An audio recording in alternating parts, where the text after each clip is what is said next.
Brasil.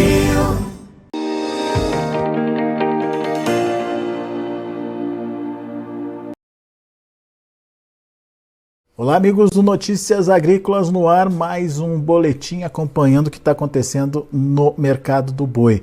A gente teve um início de mês bastante interessante aí nas negociações de mercado interno, ainda tem um consumo meio que gourmet aí saindo para o mercado interno, mas o que a gente precisa entender é o que deve acontecer com China, principalmente na exportação.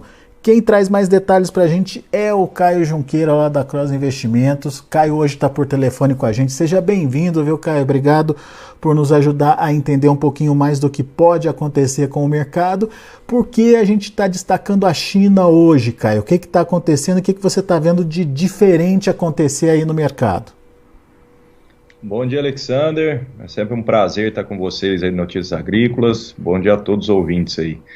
Alexandre, assim, o que a composição, a gente ficou, né, o Brasil ficou muito refém da composição do preço da arroba do boi. A gente ficou muito refém da China, né, quando a gente fala em composição de preço, quando a gente fala em perspectiva de mercado, tanto para alta quanto para baixa, a gente fica extremamente refém à China. Só recapitulando, a China fez esse mesmo movimento, né? Ela tem essa sazonalidade que ela sai do mercado no último trimestre do ano, excluindo aí o ano passado, nós tivemos um motivo sanitário, né, do qual ela saiu, então ela sai de forma abrupta e depois ela volta também de forma abrupta quando a gente retoma, tira o embargo, né, o excesso do embargo. Então a gente teve aquele movimento que a gente chama em V, né, o mercado cai extremamente forte e depois ele retoma de forma extremamente forte também. Então os preços fazem uma curva que a gente chama de movimento em V.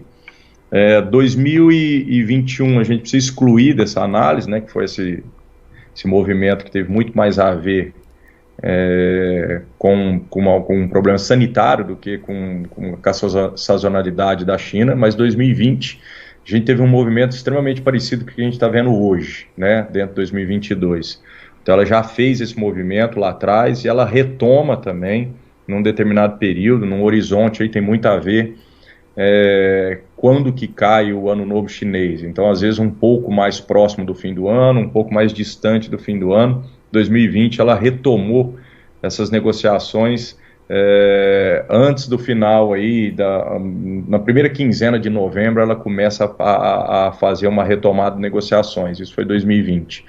Esse ano ela fez esse mesmo movimento que a gente já conhece, dessa sazonalidade do Ano Novo Chinês, e tira o pé, né? Ela não tira o pé, mas ela tenta barganhar e tenta pôr preços nessa tonelada que ela compra da carne nossa, do dianteiro, lá embaixo. Então, só para a gente ter uma base de comparação, a China chegou a pagar quase $8.000 ou $8.000 a tonelada do dianteiro na janela de março, e para você ver a diferença que isso faz na composição do preço, março foi a janela de melhor preço que nós tivemos no boi gordo dentro do ano 2022. Então nós chegamos a ter alguma coisa muito próxima de R$350, entendendo o mercado. Eu acho que foi uma corrida da China em se estocar naquele período, por conta que a gente estava começando a guerra, né, a guerra da Ucrânia, e isso aconteceu praticamente no vizinho deles, então eles ficaram provavelmente com medo desse transtorno em termos logísticos, e aí pagou o que o brasileiro, que a indústria estava pedindo. Então, a gente tem uma noção de de qual é a importância na composição de preço da China quando ela está comprando aqui dentro do Brasil. O mesmo tem acontecido agora, ou quer dizer, o inverso tem acontecido agora nesse último trimestre, onde a China sai de uma negociação média aí de quase $7.000 a tonelada, 6.800, para tentar barganhar preços esses últimos 50 dias ao redor de 4.700. Então, o que a gente olha, o que a gente enxerga aí no espelho retrovisor foi justamente esse imbróglio da indústria não fechando novos contratos, não querendo efetivar novos contratos, e aí a gente viu a pressão acontecer nos preços aí, em termos de cotação, aí jogaram o boi aí para quase 280, e aí isso aí ficou. O que a gente vê agora é que a China tem retomado, a gente consegue enxergar alguns players que fazem exportações um pouco mais otimistas, um pouco mais se movimentando mais, olhando um pouco mais dentro de confinamento, ligando um pouco mais para os grandes confinamentos, perguntando como é que vai estar essa produção aí ao longo de dezembro e janeiro. Então a gente enxerga que está tendo uma negociação. Então a gente enxerga que a China saiu desses 4.700, que ela ficou tentando barganhar esses últimos 40, 50 dias, e já evolui para tentativas de negociação de 5.400. A gente não enxerga ainda que a indústria brasileira tem batido o martelo, e a gente enxerga também que a indústria brasileira está tentando puxar esse bid de compra dos chineses mais próximo aí dos $6.000 a tonelada.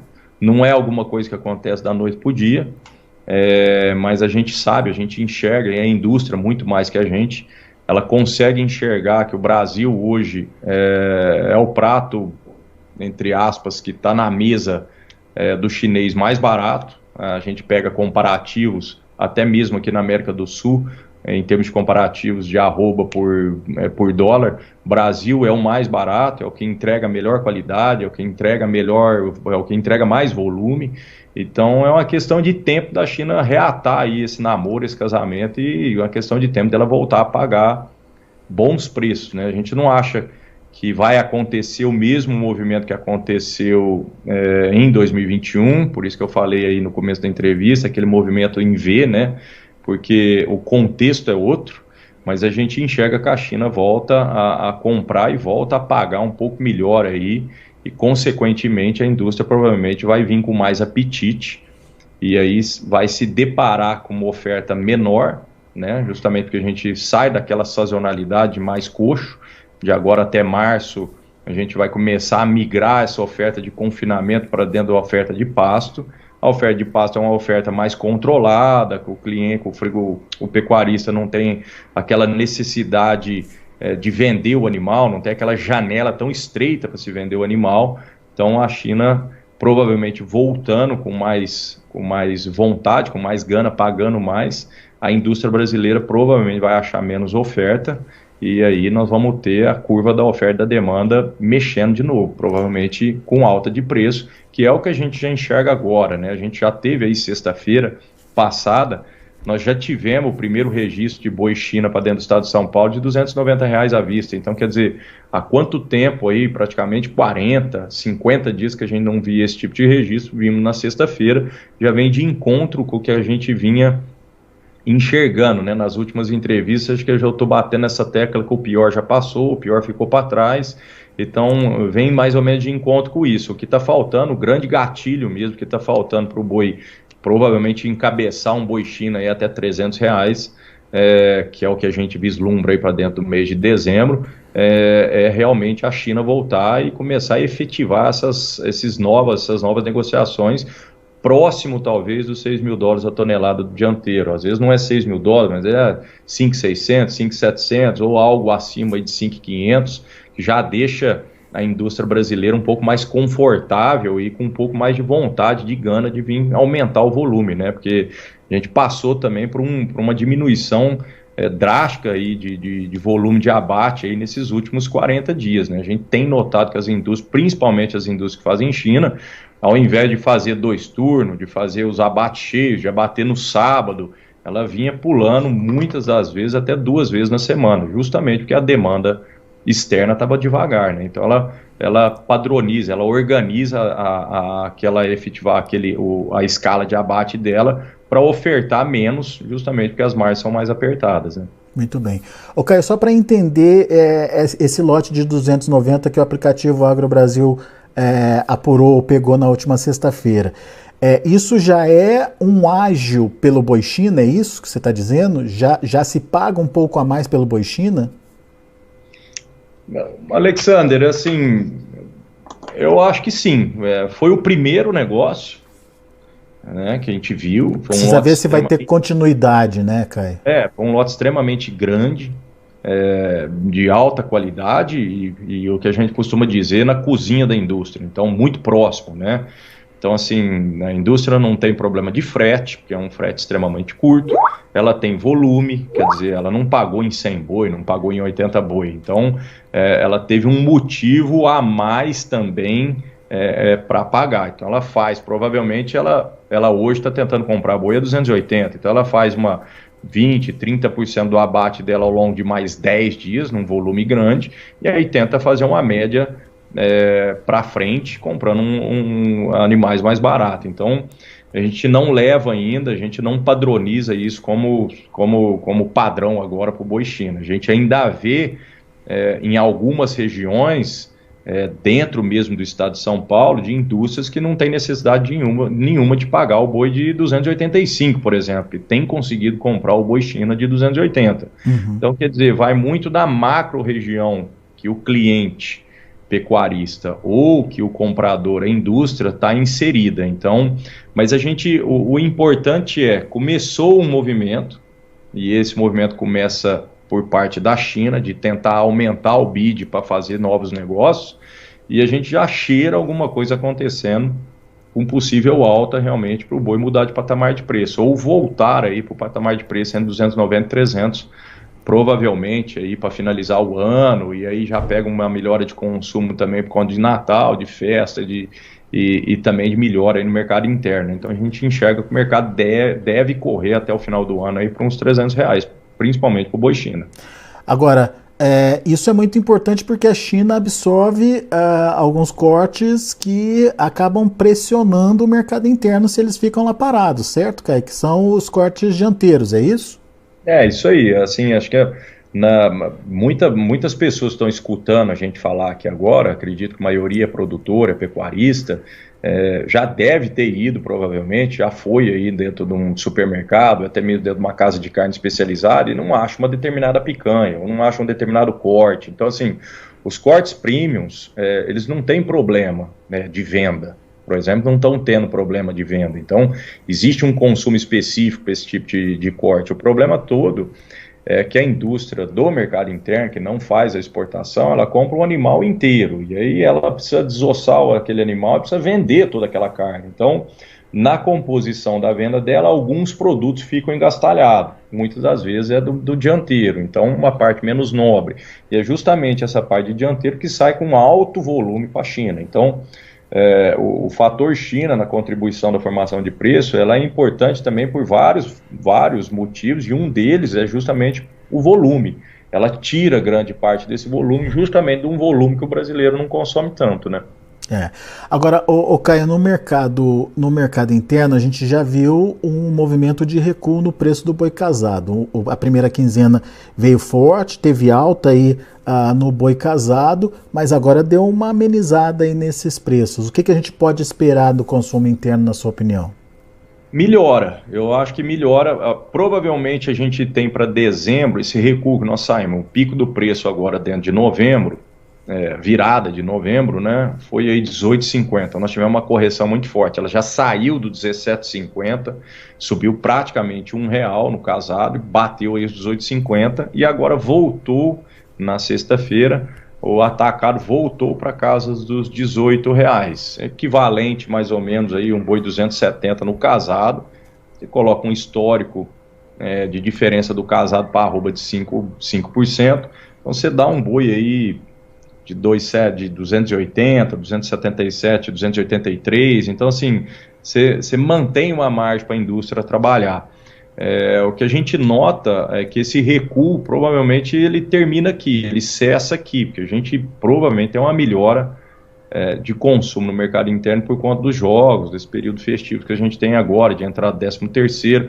Então, o que a gente enxerga é que provavelmente quando a gente tiver uma virada para dentro de dezembro, a virada provavelmente extrapole os 18,50. E ao longo de dezembro, o recuo dentro do atacado provavelmente não chegue nem nos 18. Então, a gente passa a trabalhar com uma margem tanto de alta no atacado quanto para o recuo, depois que passa a sazonalidade da entrada do salário.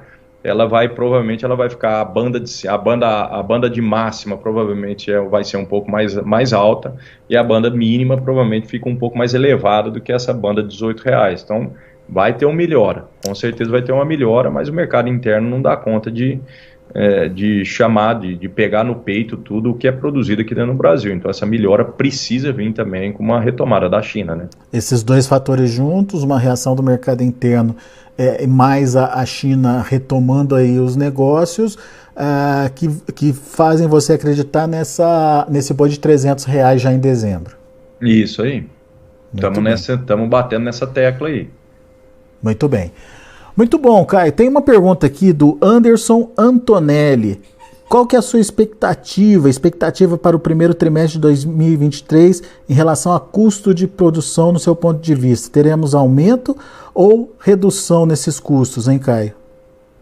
Então, o custo de produção fica muito em cima de custo de milho e de soja. Eu acho que essa pressão inflacionária que o Brasil sofreu, dentro, assim, claro, excluindo energia, excluindo combustível, colocando essa pressão inflacionária que a gente viu aí dentro de 2022, que foi em cima de alimento, eu acho que isso aqui dá uma parada. Eu acho que a gente entra dentro do primeiro trimestre com custos estáveis. Eu não acredito em milho extrapolando preço, eu não acredito em soja também extrapolando preço. É óbvio que tudo isso é muito ligado à volatilidade do dólar, e a gente tem um movimento de contexto do dólar retomando aí os Estados Unidos, ou seja, saindo dos países e entrando para dentro dos Estados Unidos. Então a gente tem uma saída de dólar, né, justamente para aproveitar essa taxa de juros nos Estados Unidos que não existia há mais de 40 anos. Então esse movimento de saída do dólar e fortalecimento do dólar dentro dos países provavelmente vai acontecer. Então isso aí muda, principalmente na soja e no milho. Mas eu acredito que o primeiro trimestre,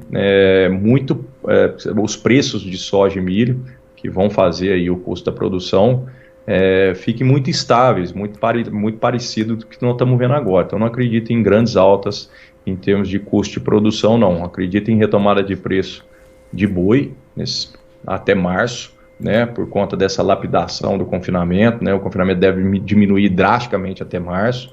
Quando esse histórico que nós tivemos dentro de 2021, de baixas de preço, de prejuízos para quem levou boi para confinamento, se repetindo agora dentro de 2022, então eu acredito que o primeiro trimestre aí seja de preços melhores, exclusivamente para o boi. Não acho que vai acompanhar na soja e também não acho que vai acompanhar no milho, a não ser, é óbvio, que a gente tem um dólar de R$6, aí isso a conta muda.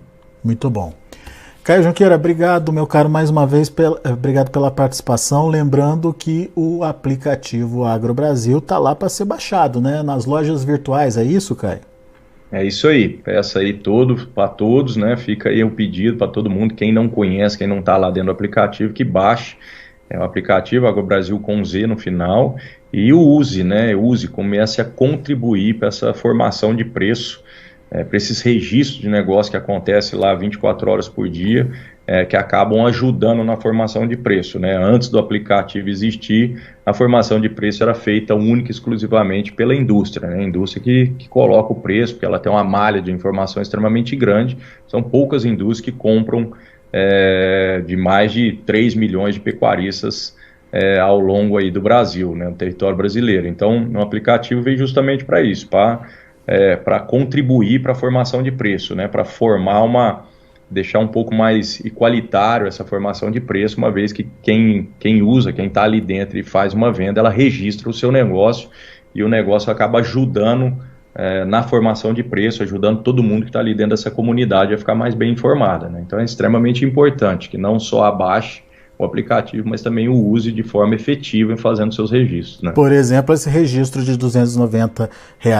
na sexta-feira, se você também vendeu um pouco mais nesses patamares de preços o seu boi, registre no aplicativo, que daí vai ajudar a gente a entender se tem demanda nova da China acontecendo ou não, né, Caio? Quanto mais informação tiver, mais seguro a gente fica aqui de passar informação, né? É isso aí, tá aí bem lembrado, tá, a importância, né, da pessoa enfrentar o sistema, né, quebrar esse paradigma de, às vezes, ficar colocando os negócios que fez num grupo de WhatsApp, não que não deva colocar, é óbvio, mas quando você usa um aplicativo onde a pessoa passa por um crivo, que vai existir todo o banco de dados vai atrás para saber se a informação é realmente real, de como que aconteceu, qual é o tipo de gado, e depois audita isso, e isso sobe num timeline, e a informação chega tanto para mim, que está aqui dentro do estado de São Paulo, para alguém que está lá no Acre, ou na Rondônia, ou no MT, ou no MS. Então a informação ela fica extremamente rápido, ágil, e faz com que isso mude, né? Então a formação de preço passa a ter uma balança, né? Ela não é só por parte da indústria. A partir do momento que o pecuarista quebra esse paradigma de fazer o registro para dar conhecimento para toda a classe, a força passa a ser muito mais igualitária, né? Então é extremamente importante que todos usem de forma correta, né? Fez o seu negócio, vai lá e registra. Boa, Caio. Meu caro, obrigado mais uma vez pela sua participação. Volte sempre, Caio. Obrigado a todos, uma boa tarde, boa semana a todos, bom negócio. Valeu, boa semana. Tá aí Caio Junqueira, Cross Investimentos, aqui com a gente no Notícias Agrícolas. Lembrando que possivelmente a gente pode ver aí uma retomada das negociações. Obviamente, retomadas das negociações, estou falando com a China, obviamente seguindo uma tendência que aconteceu em 2020. Não é a mesma tendência do ano passado, porque o ano passado foi atípico, teve aquele caso de vaca louca atípica aqui no Brasil, as exportações caíram muito rapidamente, subiram muito rapidamente, então é meio que fora da curva. Mas olhando para o que aconteceu em 2020, tem aí uma possibilidade de o mercado acompanhar. E é nesse momento, depois de ter ficado alguns dias, 40, 50 dias fora das compras, é nesse momento que o chinês começa a retomar suas compras para que essa carne possa chegar lá depois do feriado, lá depois do ano novo na China. E está tendo já uma negociação mais intensa em relação ao preço da carne. Segundo o Caio, negócios que saíam em torno de 4.500, 4.700 dólares a tonelada, já começam a girar em torno de 5.400, mas as indústrias querem chegar aí nos 6.000 dólares por tonelada.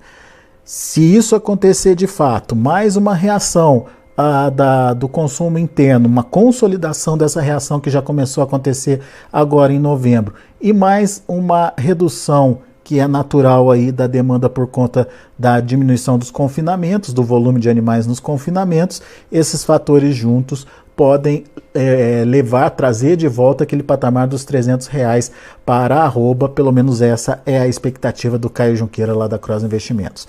Vamos ver os números, vamos ver como estão os negócios lá na B3, Mercado Futuro, de olho na tela.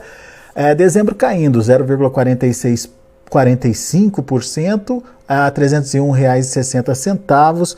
Janeiro, R$ 307,50, caindo 0,16%. E o fevereiro, R$ 305, queda de 0,39%. Indicador CPEA, R$ 279,05, queda de 2,58%.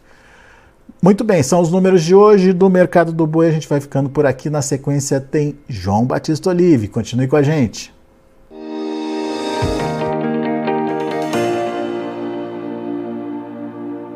Negociou, registrou,